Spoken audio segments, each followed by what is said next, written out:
tenzende tungamire mukati mezviedzo mananda andibata ndimwino dombo ndiwike ndimwimu tungamire tenzende tungamire semwana onyaradzwa unganyara nyanza mananda anomunzwa kana matinyarara emwete tenzi wenyanza tenzini tungamire apo ndasvika nyanza mananda vondishisa andichienda zororo ndotsamira kune mwinga andinzwe imwi moti ndinokutumamira. Vateereri, mufaro wedu kukuzivisai kuti the second coming of Christ program yamunowana pamhepo every Sunday kubva musi wa10 August kusvika musi wa15 August. Program iyoyo ichawanikwa kwevhiki rose. Inenge ichiwanikwa nguva dzipi? PaTV yedu kubva nenguva dza9:30 kusvika 10:30 manheru, kubvira Monday, Tuesday, Wednesday, Thursday kusvikira musi weSaturday.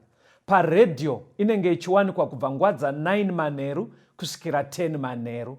Ngatitorei mukana wekubatana nechirongwa ichochi 10 kusvika musi wa15 August. Wiki rose tinenge tiri the program the second coming of Christ manheru ega ega. Thank you.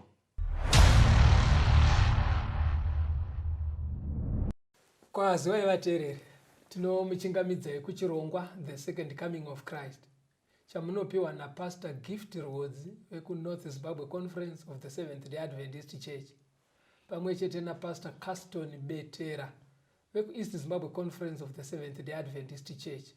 Mustudio nhasi tina Shailet Chakabveyo ndiye ari kutiisira musign language.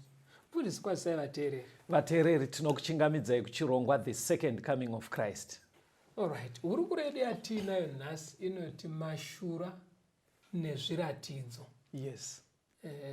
Yes, signs and wonders. Alright. Yes, signs and wonders.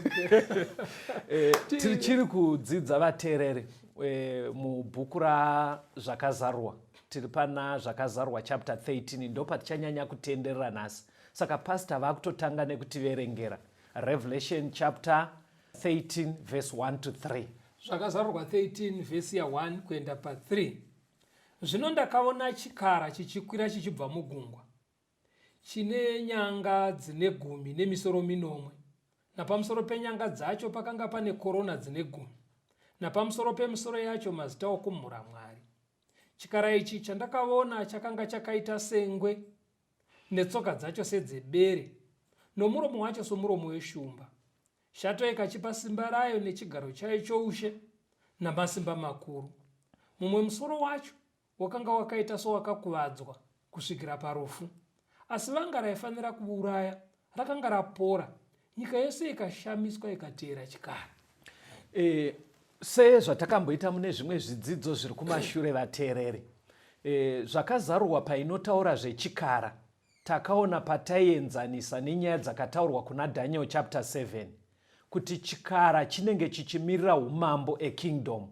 Inogona kutaurwa chiri chikara kana nyanga. Saka kuna Daniel dzaitaurwa dziri nyanga dzaimirira ekingdom. Saka mukudzidza kwatakaita chikara ichi chaive chakaita sengwe sembada. Muzvidzidzo zvekumashure zvakabuda pachena kuti kwaive kunongedzerwa kweThe Christian Church mumazuva emadark ages, nemabatira yakaita nesimba nekuita kwese kwayakaita. Saka paripo pastor pari kutsanangurwa kunzi chikara kureva The Christian Church mumazuva emadark ages payanga yane muzinda kuRome. Pari kunzi chikara chakapiwa chigaro nemasimba neshato. Language kuti kuitira kuti vateereri vedu vasina kubata zvidzidzo izvi tifambirane navo. Chichaitika paChristian Church. Mu chapter 12 yazvakazarwa ndo munobudira kuti shato ndi Satani. Yes. saka pari kunzi Satani akapinda muchechi yemakristu. Right. Apinda muchechi yemakristu ndokubva asvikoipa urongwa hwake. Saka zvinobudira papi? Like pekuchinjwa kwemitemo yaMwari. Yakachinjwa nechechi.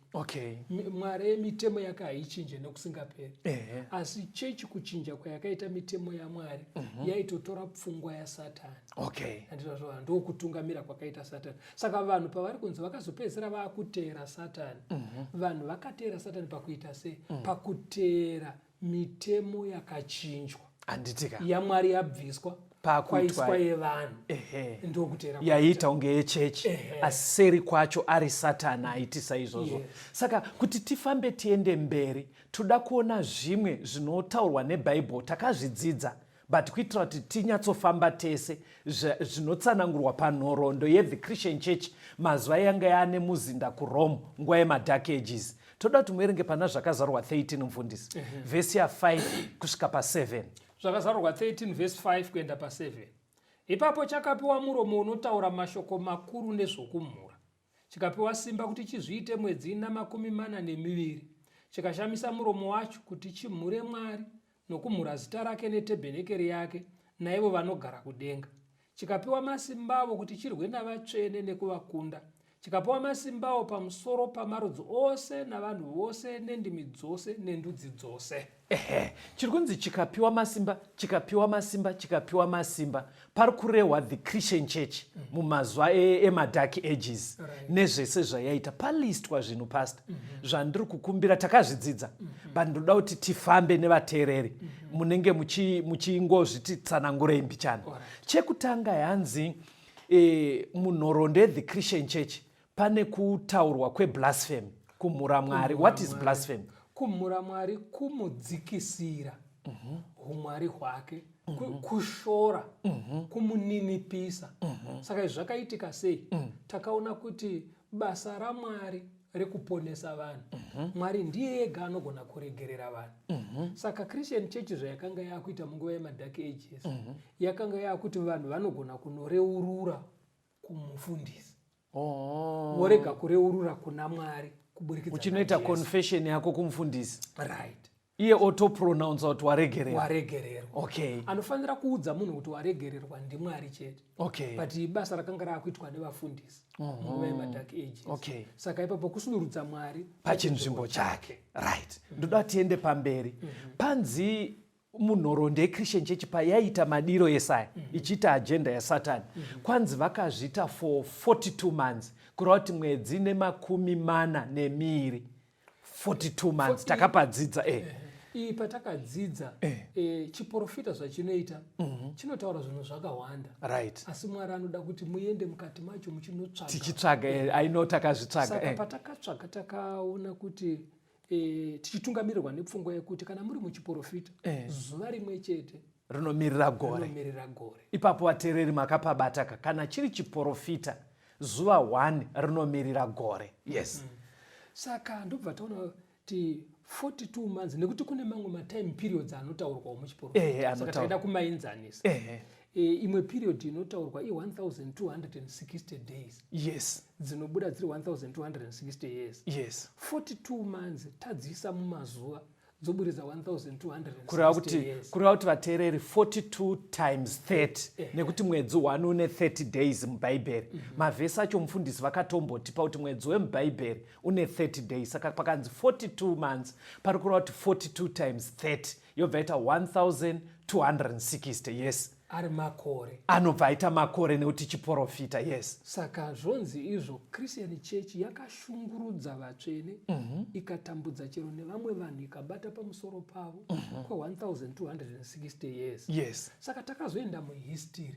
Tobva taona kuti pandoda kuti munyanye kubatsira vateereri pamakore, ini ndoda kudzoka kuhistory kuti Christian Church isati yapo ichitonga, Daniel anga atsanangura kuteedzana kuchaita umambo, kuti papera Roman Empire pachabuda mandudzi 10.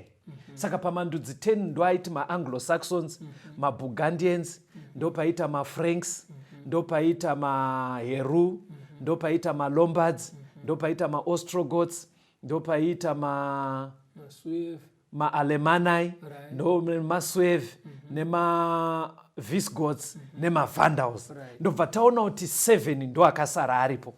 Ma7 akasara ndo maanglo-saxons yachipa Britain. Ndobva paita maalemanai German. Ndobva paita maburgundians Switzerland. Ndobva paita mafranks France iyo. Koma heru akusina. Koma lombards H6 Italy ka ndeH6. H7 kunoinzi maostrogoths akusisina. Koma sweve ndo Portugal. Koma visigoths ndo Spain ka mavandals ndo kusisina. Saka 3 aya akabva sei akaparadzwa neChristian church. Ndoda kuti uye paya pari kunzi vakatonga 1260 years. Maparadzirwo akaita yakatanga 534 533 ndo pakaparadzwa 533 AD mavandals ndobva aparara. 534 ndo pakaparadzwa maheruli 538 ndo pakaparadzwa maostrogoths. Saka mavandals 534 533 maheru 534 maostrogoths 538. Right. Chindiudza izve mako. Ndobva Christian church yatanga manje kubata nemasimba kubva 538 AD. Saka vateereri kuti utsvage even munhoroondo kuona kuti pakatanga kubatwa masimba ne the Christian church date rachona i538 AD. Saka vakatonga chiprofita chati 1260 years. Dzinoperera papi pastor? 1000 dzinonoperera muna 1798 because ukati 538 plus 1260 is 1798. Right. Saka ndo panzi yakaita zironda rakapotsa rauraya. Chii chakapotsa chauraya the Christian church ndechekuti nekunetsa nekushugurudza kwayaiita vanhu chero nevamwe vasiri vekuchechi. Mambo aitonga kuFrance ainzi Napoleon akaita rebel Bonaparte. Ndobva atumira ainzi Betera mutungamiri wemauto ake kuenda kuhondo kwakunosunga mufundisi kuRome. Saka army general vakatotravela kuenda kuRome. Ndobva vanosunga mufundisi ikoko. Ndobva vaenda naye kujeri kuFrance akanofira mujeri. Ndopaka vanhu vakapururudza vakati chechi yanga ichititambudza yapera masimba ayo. Saka muri kuzviona here vateereri kuti muchiprofita ichi kubva 538 AD ukaedhera 1260 years unosvika pana 1798 ndo pakabva paita ronda to this Christian church payanga yane muzinda kuRome vanhu vakapururudza. Saka ndoda tiverenge futi tiende pamberi pastor. Pana Revelation 13 ipapo verse 8 na9 iri kuti kudii? Revelation 13 verse ya 8. Vose vanogara panyika vachachinamata ivo vasina kunyorerwa zita ravo mubhuku yeGwayana rakabayiwa kubva pakusikwa kwenyika. Une nzeve nganzwe.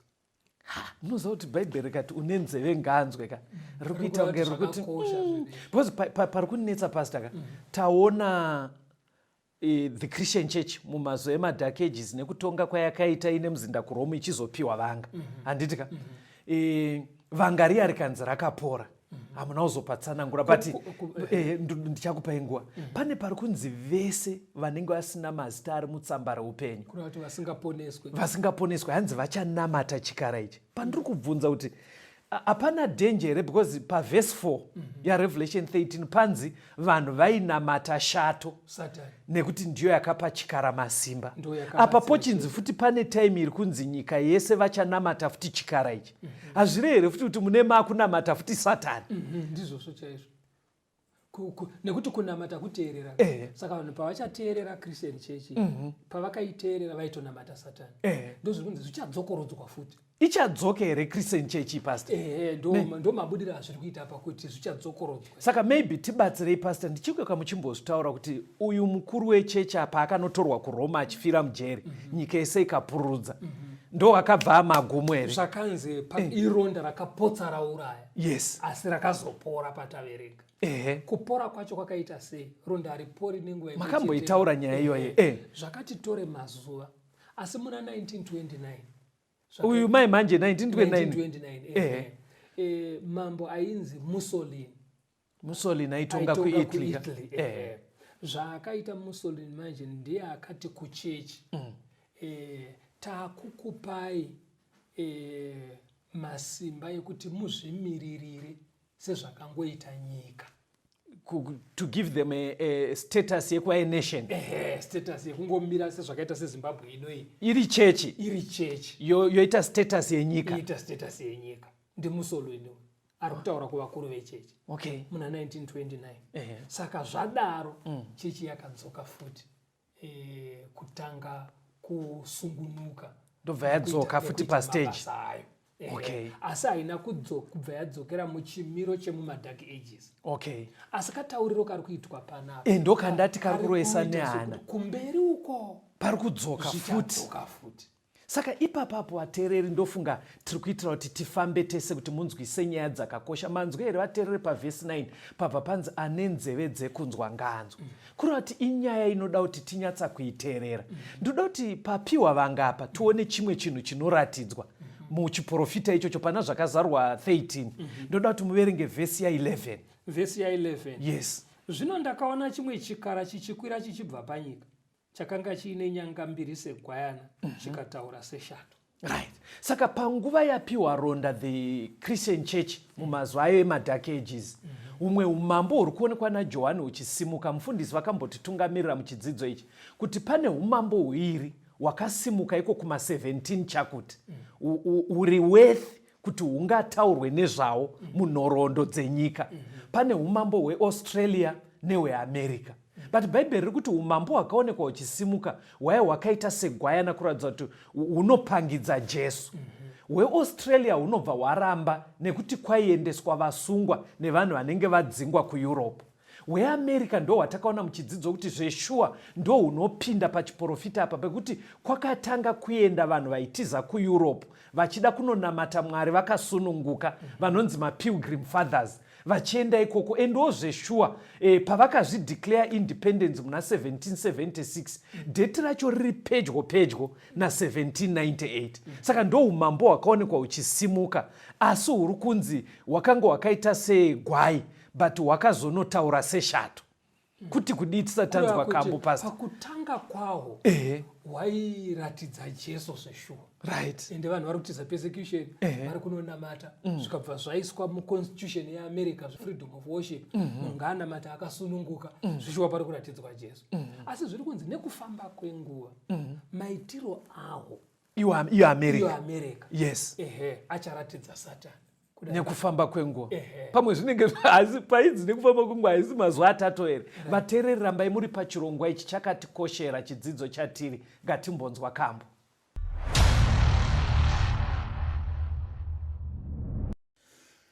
Jesu muriru wara pasharoni makanakisa kuna wese mpasi nizazenyiwo nerudo moyo nizazenyiwo mukunaka kwenyuwo komborera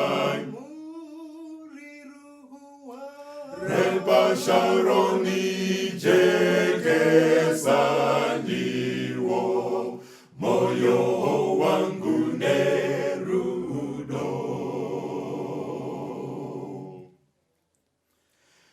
Jesu muriru wara pasharoni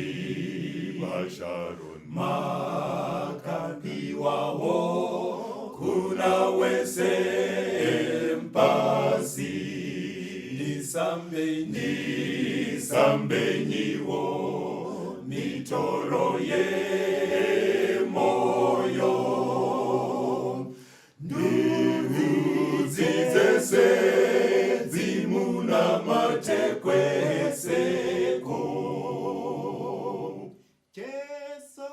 komborera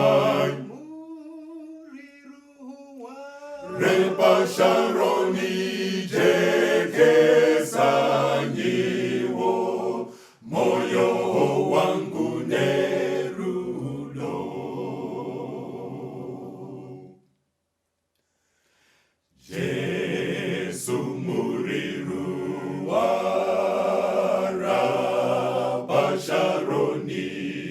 Masharoni makafirawo kwanu wese pasi nichenesewo wangu wese moyo ndiparidze rudo rwenyu kuna wese komborerai repasharoni jekesanyiwo moyo wangu nerudo.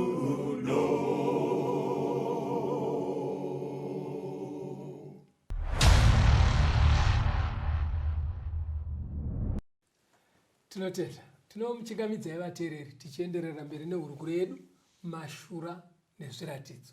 Muchikamu chapfuura vateereri patiri kudzidza pana zvakazarwa 13 taona Mwari achipa nhoroondo but nhoroondo dzeumambo hwepanyika pano dzaatangira paThe Christian Church ndobva taratidzwa ichipiwa masimba naSatani kushungurudza kwavakaita vatsvene nenguva yavakapombonoka kuita zvese izvi kubva 538 AD kusvika 1798 ndobva taona The Christian Church ine muzinda kuRome ichipiwa vanga kana kuti ronda raifana kuuraya but Bible ndobva rabva rati asi ronda raifana kuuraya iri yakararama kuratidza kuti hazvina kuzodaro kuti ibva yatsakatika zvachose.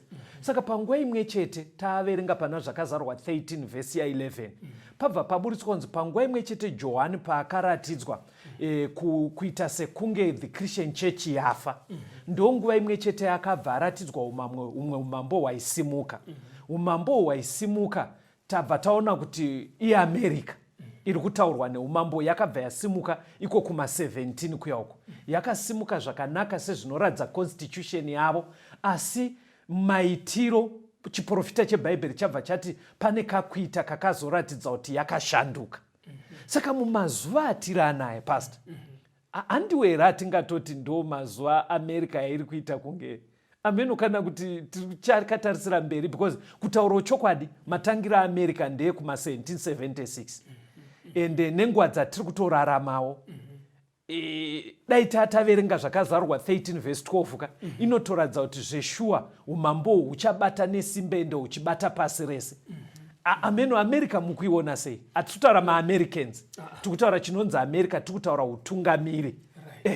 Kana tichiverenga muna zvakazarwa 13 imomo vateereri. Yes. Kana makunoenda kunana vhesi 15 16 tichienda mberi. Yes. Inonzi America ichasvika pakumanikidza vanhu vanogara panyika kuteedzera zvinenge zvichidiwa neThe Christian Church. Okay. Inomanikidzira zvakare vanhu kuti vaipave nekuita kwakafanana nekwakaitwa neThe Christian Church mumadark ages. Ndo patakaona pataidzidza kuti inogozosvika pakumanikidza sei idzo nyika dzine kuzvitonga kwadzo kuzere. Yes. Ndobva pabuda pachena kuti inenge ichikondrola. Verengai zvakazarwa 13 inesa pachena kuti America ichakondrola munyaya dzekutenga nekutengesa. That's economic. Economy inenge ichibata munyaya dzezveupfumi. Ichabata zvakare nechisimba kuda kuti ichapindira munyaya dzezvematongerwo enyika. Politics. Yes. Then pakupedzisira yochimanikidza vanhu munyaya dzekunamata. Saka zvatiri kuona iye zvinezvi. What's the picture on the ground? Picture iri paground ndeyekuti munyaya dzeupfumi America yezvino handifungi kuti pane angarambe kuti yakabata matomu panyika munyaya dzeupfumi. Inini pandinoifila America panyaya dzeupfumi maitiro ainoita zvirango zveupfumi pasi rese. Nyika yayangoti ngaipuwe masanctions inopuwa masanctions nepasi rese. Nyika through United Nations nyika inenge yanzi neAmerica iyi inofanira kubhombewa inotonorwiswa. Right. Ndokuratidza kuti America iri kutungamirira futi mune zvematongerwo yakabata kwese. Kana kwamuri vateereri mukatsvaga nhau dzenyu dzingave dzepamaredhiyo pamatelevision nhau idzodzo handifunga kuti dzinenge dzisina chekuita naamerica. America inenge ichitaurwa pese. Panyaya dzeupfumi mukatarisa kunotaurwa IMF, World Bank, zvoita sekunge zviri kune kamwe kakoda kasi zviri kuamerica. America ndiyo iri yakabata. Saka zviri kutaurwa nechiprofita ndo zvatiri kutorarama mazviri vateereri. Zvinhu zvakatojeka ndo zviripo. But pfungwa iripo manje pastor. Bhaibheri kana richinyora nyaya idzi harinyanyonyorere nyaya dzekuti vanhu titaure economics, hysteric nepolitics. Rinonyorera takanangana nenyaya yekunamata tichienda kudenga. Saka chidzidzo chedu manje chinoda kunyanya kutenderera kuti pamazuva iwo America ichibata kudai zvatiri kutoona ndo rinenge bhuru pasi rese. Ndizvo here kuti hapano chinotaurwa naMwari panyaya yezvekunamata. Situation taiona in terms of politics neeconomy yepanyika. What about in terms of Christianity nereligion? Zvakamira sei? Saka ndo paakuenda mufundisi vachitiverengera zvakazarwa 13. Chiverengai verse 13 na14. Muchiona kuti Bhaibheri harisiyirire nyaya yekunamata. Right. Maybe ndiwedzere pamavhesi abataura mufundisi nditangire pa12. Tangira yenyu pa12. Iri kuti kudii? Chinobata nemasimba ose echikara chekutanga pamberi pacho. Chinomanikidza nyika nevagere mukati mayo kuti vanamate chikara chekutanga chiya chakapora vanga rekuuraya. Saka America iri kunzi ichashandisa masimba aishandiswa ne the Christian Church mumadark ages. Asi yomanikidza vari panyika kuti vateedzere manamatiro aya Christian Church yekuita vanga muna 1798. Kurodza Christian Church ichadzoka kupora kwevangaraya. Verse 13 manje yamataura. Chinoita zviratidzo zvikuru zvekuti chinoburutsira moto unobva kudenga panyika pamberi pevanhu. Chinonyengera vanogara panyika nezviratidzo chakapiwa kuti chizviite pamberi pechikara. Chichiti kuna vanogara panyika kuti vaitire chikara mufananidzo chiya chakanga chiine vanga romunondo chikararama. Saka ndo pari kubva chidzidzo chedapo pastor. Patiri kuti Mashura nezviratidzo, signs and wonders. Hanzi chimwe chinenge chaapo manje tasiyana nezveeconomic side. Hanzi pane pachitwa Mashura. But Mashura achiitirwa unzi anyengere vanhu vanogara panyika kuti vasaone kuti kwavari kudhonzerwa kuchimiro chiya cheChristian Church mumazuva ayo emadhark ages nemuzinda kuRome. Saka yanzi chimwe chichashandiswa ipapo Mashura nezviratidzo. But pane patsanangurwa pachinzi anenge achiitwa zvakadaro zvekuti moto unenge uchiburutswa kudenga vanhu vese vachiona. Ndo pandoda timboona kuti Bhaibheri rinorevei kana richitsanangura kaitirwo keMashura nenzira yekuti moto unenge uchibva kudenga. Hatiendei kuOld Testament kuna vakoronike wokutanga 21 verse 1 neverse 18. First Chronicles chapter 21 verse 1. Zvino Satani wakamukira vaIsraeri akakurudzira David kuti averenge vaIsraeri. Verse 18. Ipapo mutumwa waJehovha akarayira Gadhi kuti audze David kuti David akwire avakire Jehovha aritari paburiro raOnani muJebhusi. Zviri kuitika panyaya vateereri munozoverenga chapter yese. David ndiye aive mambo. Aita akaenda kuhondo onowina hondo dziya idzi achitungamirirwa naMwari. Kureva kuti ainyatsova komanda wehondo kwaIsraeri ndiMwari.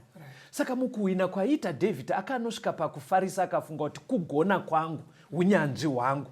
Zvakadaro zvekuti anga akunyanya kukonsentrata kuda kuona nhamba yeami yake achiona kuti ndine varume vangani. Saka zvakabhohwa Mwari pastor kuti asi ari kufunga kuti ari kuwina nemanhambers. Ndini ndiri kumuwinisa. Saka David kwakutanga kuti mbondikaundirai masoja ese achidai. Hanzi chinhu icho chakabhohwa Mwari. Kusvikira Mwari ati David, ndiri kukupa sarudzo, chuza zvinhu zvitatu asi ndichatozokurova chete. Saka David achuza chimwe chacho 1. Hanzi denda rakabva rabuda kwaIsraeri vanhu vakatanga kufa. Hanzi David akanamata akati Mwari ngandindakatadza. Kuva nava muri kuvaurayirei kudai. Saka ngirozi ndobva yaonekwa. Ndobva yaudza muprofita ainzi Gadhi zvikanzi chiendai munoudza David ngaakurumidze kunoisa atari paburiro raOnani aite chipiriso ipapo. Chiverengai munzwe mapererayo pavhesi ya26 na27. Pana makoroniko yekutanga chapter 21 yes verse 26. Yes. David akavakira Jehovha aritari ipapo akabayira zvipiriso zvinopiswa nezvipiriso zvokuyananisa, akashumira Jehovha. Iye akamupindura nomoto wakabva kudenga ukawira paaritari yechipiriso chinopiswa. Jehovha akarayira mutumwa, iye akadzoserazve munondo wake mumuhara wavo. Saka David aisa chipiriso paatari paya. Hanzi Mwari akabva amupindura nemoto wakaburuka uchibva kudenga. Patoda kuti mubati vateereri ndepaya pekuti fire coming down from heaven. Ndo patoda kuti mubate ndo language wataurwa nazvakazarurwa. Pari kunzi saka Bhaibheri rinofanira kuzvidudzira kuti tinzwise kuti umoto here chaiwo uri kurehwa uchaoneka mudenga. Saka pana pari kunzi moto zvesho wakabva kudenga ukapisa but Bhaibheri rati Mwari akapindura David. Kuratidza kuti kuburuka kwakaita moto ndiMwari aipindura David kuti ndakuregerera. Kuuya kwemoto uyu zvinoratidza presence yaMwari. Zvairatidza presence yaMwari uye kuti munamato wako ndaunzwa. Hationei mumwe muenzaniso futi kuna vakoronike ikoko vechipiri chapter 7 verse 1 kusvika pa3. 2 Chronicles 7 verse 1. Verse 1. Zvino Soromoni akati apedza kunyengetera, moto ndokuburuka kudenga, ukapedza chipiriso chinopiswa nezvimwe zvibayiro. Kubwinya kwaJehovha kukazadza imba. Vaprista vakakonewa kupinda muimba yaJehovha, nokuti kubwinya kwaJehovha kwakanga kwazadza imba yaJehovha. Vana vaIsraeri vose vakatarira moto uchiburuka kudenga nokubwinya kwaJehovha kuchigara pamusoro peimba, vakakotamira pasi nezviso zvavo pakarongwa namabwe, vakanamata nokuvonga Jehovha vachiti, nokuti wakanaka, nokuti nyasha dzake dzinogara nokusingaperi. Nyaya iyi maizi vakavateereri ndopaya paya Solomoni paakaita munyengetero mukuru yaunonzi kana vanhu vangu vanodanwa nezita rangu vakanamata. Hanzi aisa maofferings pavaitodedicata temple iyoyo ichitanga kushandiswa. Saka hanzi Mwari vanamata kudaraisa zvipiriso paatari. Hanzi Mwari akapindura nemoto wakabva kudenga vanhu vese vachizviona. Ndobva wasvikopisa chipiriso che. Hanzi vanhu vakati vachiona moto uchiburuka, hanzi vakakotamira pasi vakanamata Mwari. In other words, the coming down of fire from heaven wakakonvinsa vanhu kuti presence yaMwari iripo. Ende zvikaita kuti vanhu vabva vanamata Mwari wacho. Zvaive so convincing kuti Mwari ari pano. Tunoramba chitedza ipo pekuti fire coming uchiburuka kubva kudenga. Hande pana madzimambo ekutanga chapter 18. Madzimambo ekutanga chapter 18 munoerenga verse 36 to 39. Mufundisi vakambotidzidzisira nyaya iyi ndopaya pagomo reKame vateereri paBhari nevaprofita vaBhari naElijah. Tiverengerei verse 36 kusvika pa39 yamadzimambo ekutanga 18. Yes. Nenguva yokubayira chipo chamadekwana muprofita Eria akaswedera akati, imi Jehovha Mwari waAbhurahama nowaIsaka nowaIsraeri, ngakuzikanwe nhasi kuti ndimi Mwari pakati paIsraeri, uye kuti ini ndiri muranda wenyu, uye kuti ndakaita izvi zvose ndarayirwa nemi. Ndinzwei Jehovha, ndinzwei kuti vanhu ava vazive kuti imi Jehovha ndimi Mwari, uye kuti ndimi makadzosazve mwoyo yavo. Ipapo moto waJehovha wakaburuka ukapedza chipiriso chinopiswa nehuni namabwe neguruva, ukananzva mvura yakanga iri mugoronga. Vanhu vose vakati vachizviona vakawira pasi nezviso zvavo vakati, Jehovha ndiye Mwari, Jehovha ndiye Mwari. Eria anamata pagomo musi yavateereri. Mwari apindura, hanzi moto wakabva kudenga ukasvikopisa chipiriso chiya. Vanhu vese vachizviona, hanzi vanhu vese vakakotamira pasi vakati Jehovha ndiye Mwari, kwete zvaBhari zvatanga tichiita. In other words, pastor, kudzika kwakaita moto kwakakonvinsa vanhu kuti pana Mwari kurutivi rwaEria. KwaBhari kwatanga tiri taatakarasika. Hatione muenzaniso wekupedzisira. Toda kuzoona kuti manga muchifollow here nyaya idzi. Madzimambo echipiri chapter 1. Verengai vhesi ya2 kusvika pa6. 2 Kings chapter 1. Maybe musaiverenge ipapo. Tangirai pavhesi 9 mosvika pa10. Verse 9. 2 Kings chapter 1 verse 9 na 10. Ipapo mambo akatuma kwaari mukuru wavarume vana 50. Ana vanhu vake vana 50. Yes. Iye akakwira kwaari akamuwana agere pamusoro pegomo akati kwaari, nhai munhu waMwari, zvanzi namambo, burukai Eria akapindura akati kumukuru wavana 50, kana ndiri munhu waMwari, moto ngauburuke kudenga ukuparadze iwe navanhu vako vana 50. Ipapo moto ukaburuka kudenga ukamuparadza iye navanhu vake vana 50. Inyaya Eria panapa anga akutonga aive mwana waAhabhu. Right. Aitonyatsoziva kuti Jehovha chaiye ndiJehovha anonamatwa naEria. Hanzi mumwe musi akangodona pastor kwakukuwara gumbo. Maiziva kanyaya. Kwakutuma vanhu kuenda kunobvunza kuna Bhari kung'anga kuti nai gumbo iri ndichapona here, raangotadza ake kutsika. Saka Eria akabva atumwa naMwari. Akanzi enda unosangana nevarume avo. Uvabvunze kuti zvamatumwa muri kuendepo, endai munobvunza munhu akutumai kuti zvamuri kutuma vanhu kwaIsraeri hakusina Mwari here. Vai vakabva vadzoka. Kanzi komadzokere. Zvikanzi pane mumwe mudhara watasangana naye ati hanzi hakuna here Mwari kwaIsraeri, saka nenga rekuti muri kutituma kung'anga pamubhedha hamuchapore, muri kutofa. Zvikanzi ndiani endobva vamudescribe. Saka mambo aitozviziva akonderia. Zvikanzi endai munomutora uye kuno. Endai bvai maisa mawarrant earrest. Endai munomutora. Saka hanzi nebhaibheri mumwe captain aive nemasoja ake 50. Ndobva asvika hanzi Eria aive pagomo vateereri. Ari pagomo ndobva hanzi munhu waMwari, you are under arrest, kurumidzai kudzika. Saka Eria ndobva ati kana ndiri munhu waMwari, moto ngauburuke kudenga ukupisei. Ende hazvina kuti kakamwe chete kaizvo. Pavhesi 11 chirege henyu kuiverenga. Hanzi ndobva wavapisa vese vari 51. Ripoti ndobva yaenda kuna mambo kuti vanhu vaiva vatsva nemoto, pane moto wabva kudenga ukavapisa. Mambo ndobva atumira mumwe futi musoja mukuru aine varanda 50 masoja. Andobva vasvika futi vateereri. Zvikanzi munhu waMwari hatisi kuita zvekuseka. Do you know kuti we have got these orders from mukuru chaiye mambo ndovatituma. You are under arrest, kurumidza kudzika. Zvikanzi naEria, kana ndiri munhu waMwari, moto ngauburuke ukupisei. Ndobva vatsva.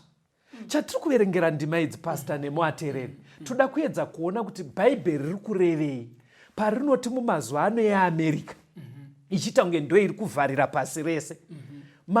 Pari kunzi moto uchaburuka unoita kuti vanhu vanyengerwe nezviratidzo chii. Ndisirei mushona mavara aya pastor. Ndanyora pabepa rangu iri nechirungu. Ndikati pekutanga paya David paakanzi ita chipiriso nengirozi yandanyora ndikati David's offering being accepted by that fire from heaven showed that David's offering had been accepted by God. Kuburuka kwakaita moto kudenga kwairatidza kuti chipiriso chaDavid changa chagashirwa naMwari. Pechipiri paya paSolomon ndati the coming down of fire from heaven showed that Solomon's prayer had been heard, and this fire convinced the people to kneel down and worship God. Kuburuka kwakaita moto pakanamata Solomon kwairatidza zvakare kuti munamato waSolomon wanzwikwa naMwari uye zvakakonzera kuti vanhu vapfugame vanamate kuna Mwari. PaMount Carmel ndabva ndati the coming down of fire from heaven in the sight of all men proved that the religion of Elijah was the right religion and that Elijah was the true prophet of God. Pagomo reCarmel pakaburuka moto paina Elijah zvakaisa pachena kuti chitenderi chaElijah ndokwanga kuna Mwari. Pekupedzisira ndati the coming down of fire from heaven proved that Elijah was the true man of God. Kuburuka kwakaita moto uchiparadza masoja anga atumwa namambo. Yes. Kwakaisa pachena zvakare kuti Elijah anga ari muranda waMwari. Thank you. Saka panapa bhaibheri kana riri kuti moto uchaburuka kudenga pachiitwa zviratidzo zvinonyengera vanhu kuti vagonamata chikara, kuri kuburitsa muono kuti panenge pachiitwa mashura nezviratidzo ine way yekuedza kukonvinsa vanhu kuti titi apa ndo pana Mwari, apa ndo pana men of God, apa ndo pane vanhu vaMwari, asi zvichiitwa iri way yekutsotsa vanhu kuti vaende kunonamata Satani.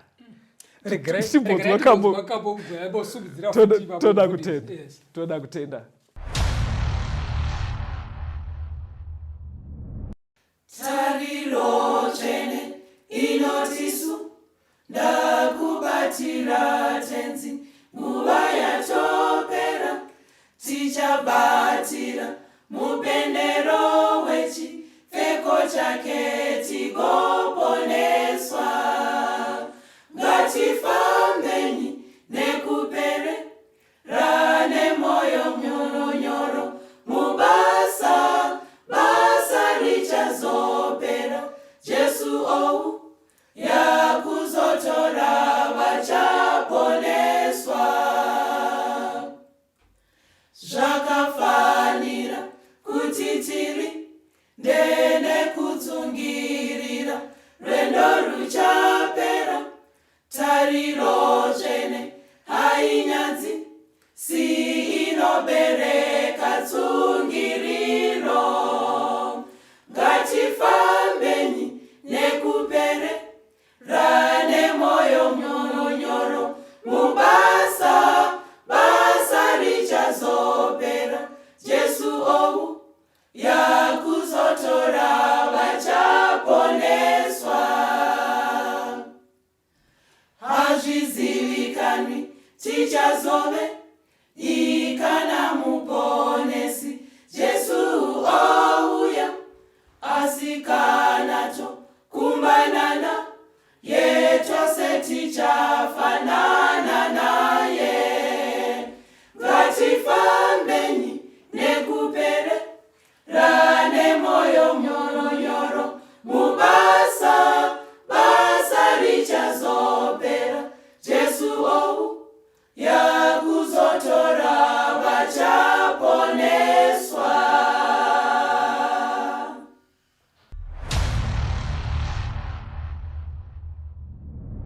Tino muchingamidzi yavateereri tichienderera mberi nehurukuro yedu Mashura nezviratidzo. Patanga tasiyira mufundisi, Yes. tanga taona panyaya yekuburuka kwemoto uchibva kudenga. That's right. Ndobva taona mienzaniso yakati kuti inoratidza kuti paiburuka moto Paive naMwari. paive naMwari, paiburuka moto paipesira dzimwe nguva paakuratidza kuti munhu waMwari ndeupi, Right. paiburuka moto paipesira dzimwe nguva paakuita kuti vanhu vapfugame vanamate, nekuti zvinenge zvaaso convincing kuti Mwari aripo panapo. Saka zviri kuburitswa nebhaibheri manje. Kana richiti America ichaita kuti moto uburuke.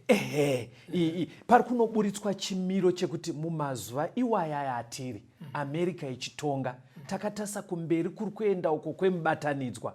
Pari kunobuda kuti chimwe chinhu chinenge chichikurumbira, chinenge chichiita kunge chiri kunosunda, panenge pari kuitwa zvinhu zvekuti zvinenge zvichikonvinza mumaziso evanhu kuti kunoku kuna Mwari, zvokonvinza mumaziso evanhu kuti uyu ndiye munhu waMwari, zvokonvinza mumaziso evanhu kuti pano pana Mwari.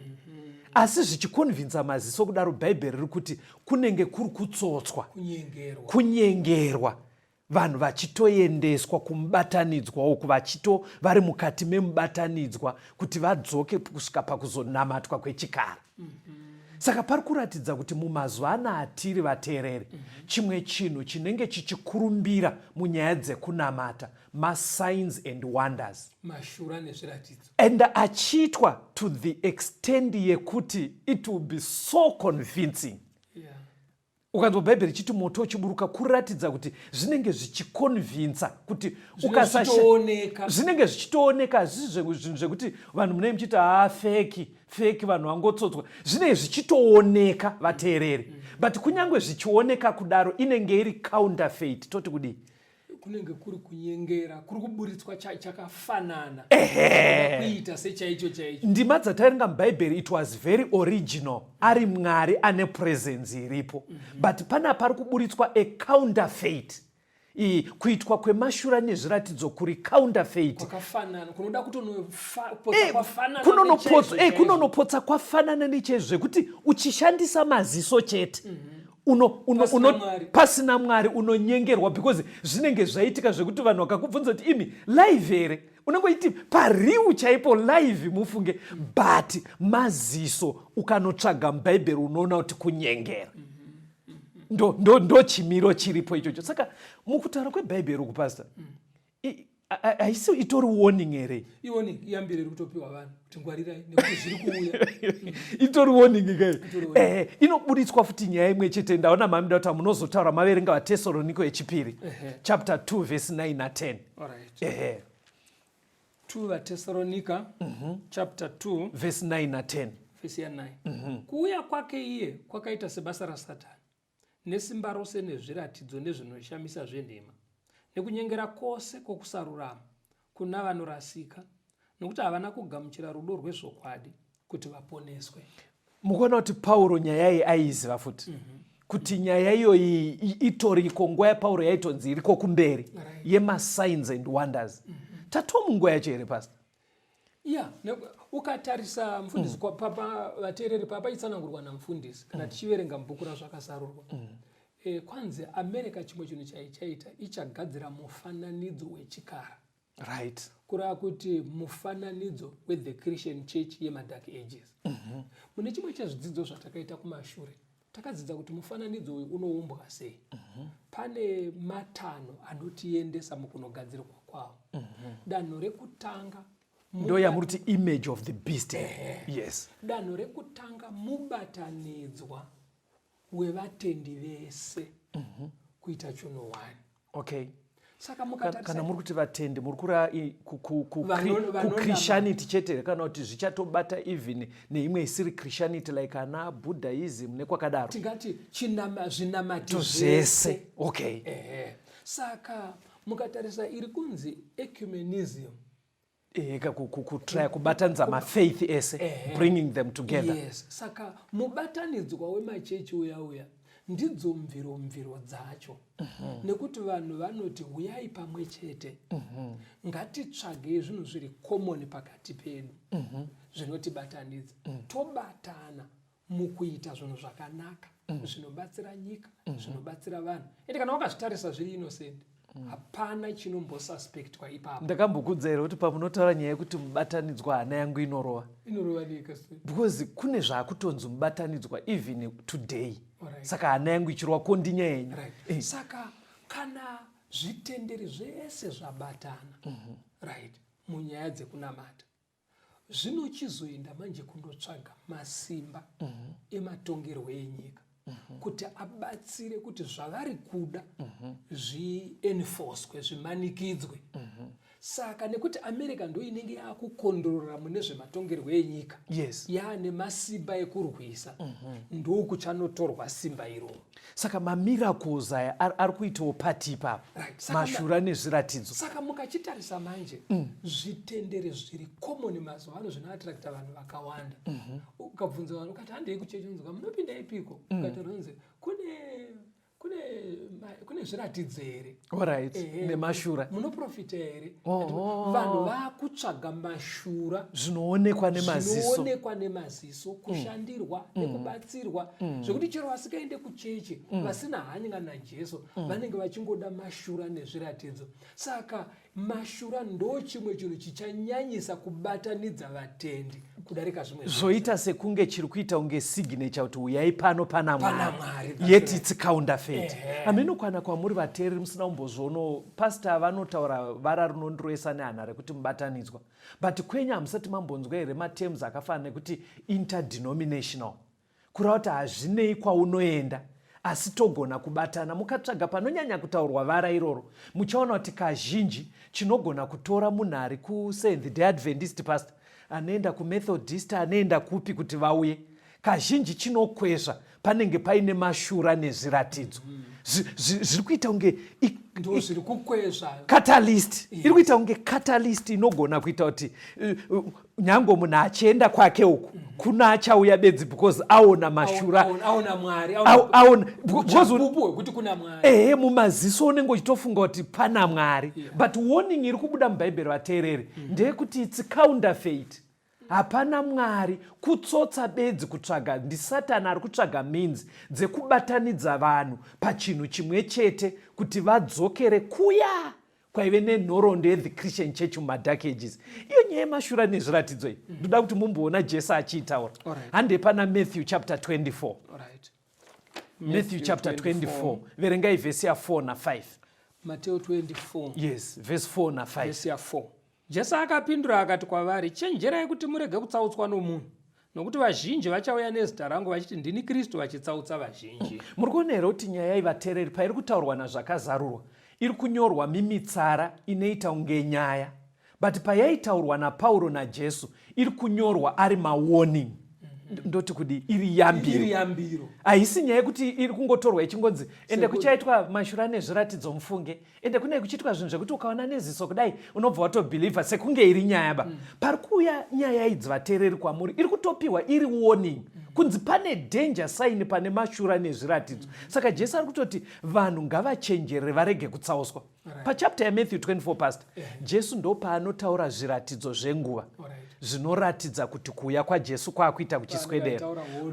Paakataura nyaya mavhesi anotera after verse 5 pana Matthew 24 anotaura zvehondo, zvenzara, zvehosha, achidaro kudengenyeka kwenyika.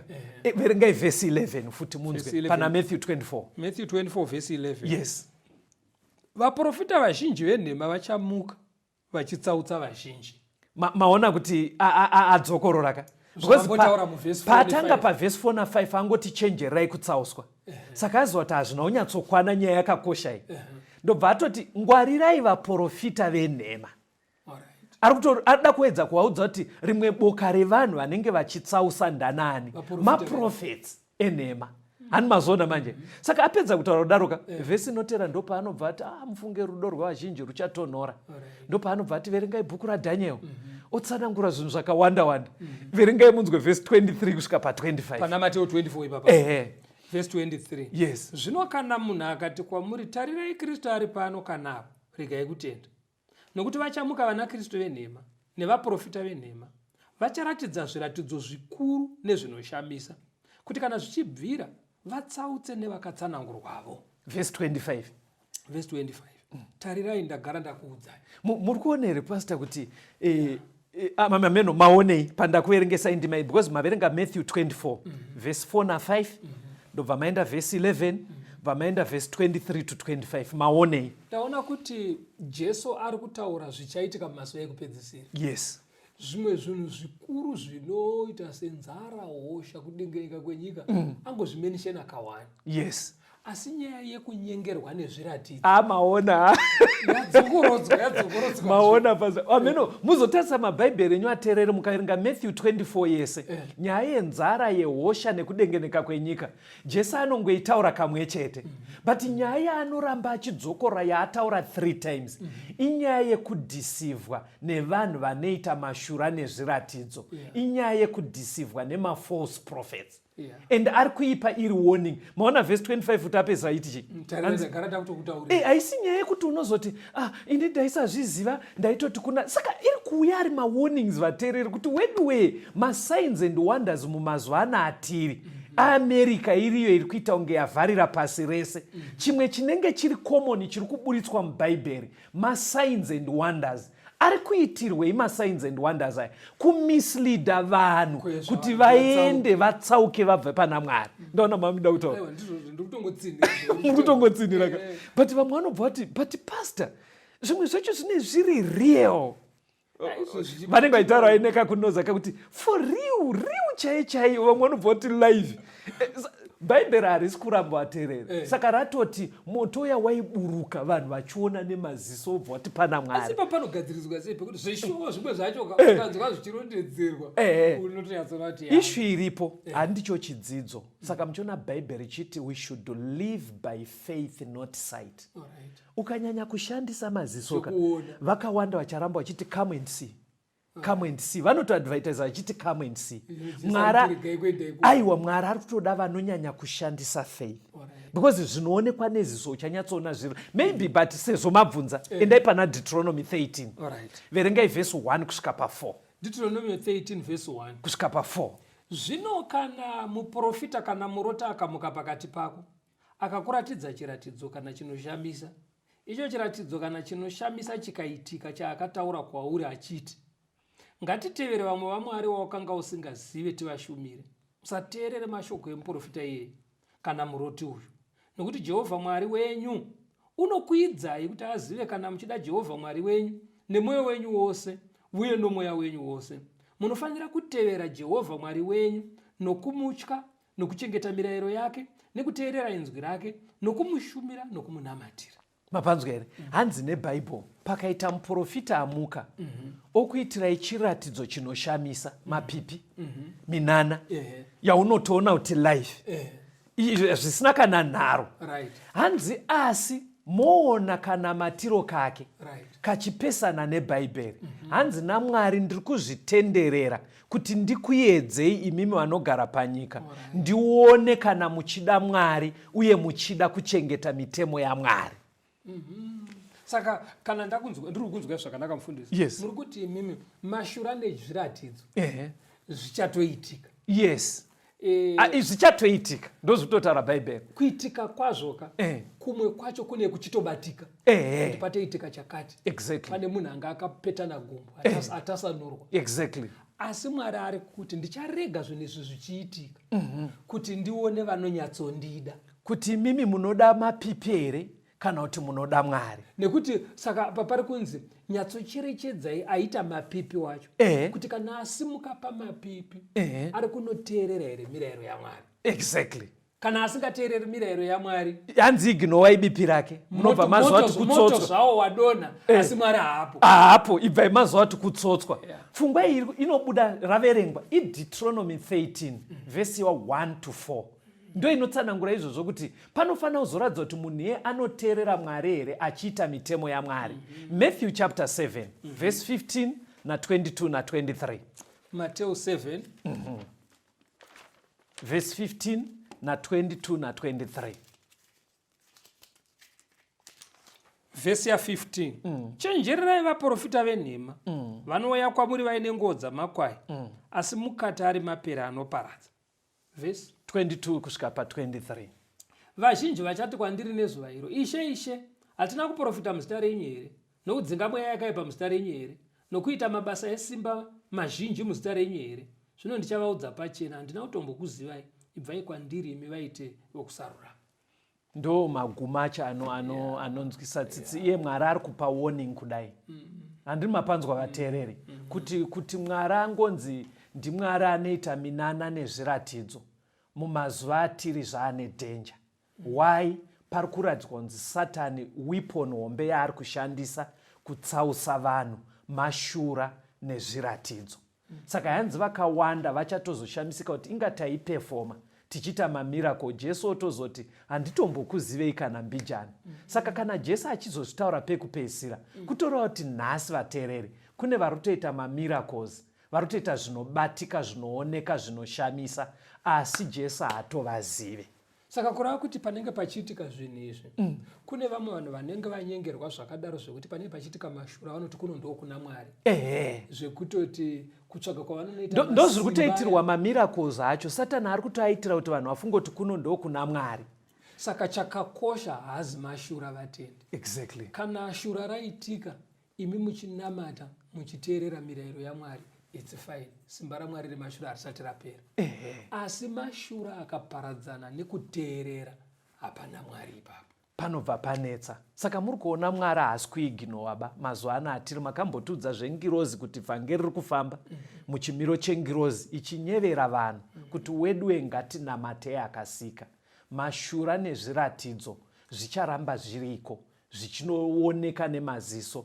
Bhaibheri riri kuti mumazuva ano haiziriyo 100% proof yekuti kuno kuna Mwari. Musasauswe vateereri. Rambai muri pana. Onekai vateereri. Tinotenda vateereri. Kana paine mibvunzo inenge ichimuka, bvunzai hama dzenyu dzamakagarisana nadzo, hama dzeropa vanopinda sangano rema7th Day Adventist. Vanoziva, chero vasingagone kutsanangura zvimwe zvacho, asi vanoziva kwekuenda nemi kuti munobatsirwa. Kana kuti munogona kutifonera, kutumira mibvunzo yenyu pama SMS, pa WhatsApp 0774 651 181 0774 651 181 kana kuti 0716 452 086 0716 452 086. Mwari ave nemi. tisangane muchikamu chinoteera. Tenze ndetungamirwe mukati mezviedzo mananda andibata ndimwino rombo ndirwike ndimwi mutungamirwe tenze ndetungamirwe semwana onyaradzwa munganya radzenyadza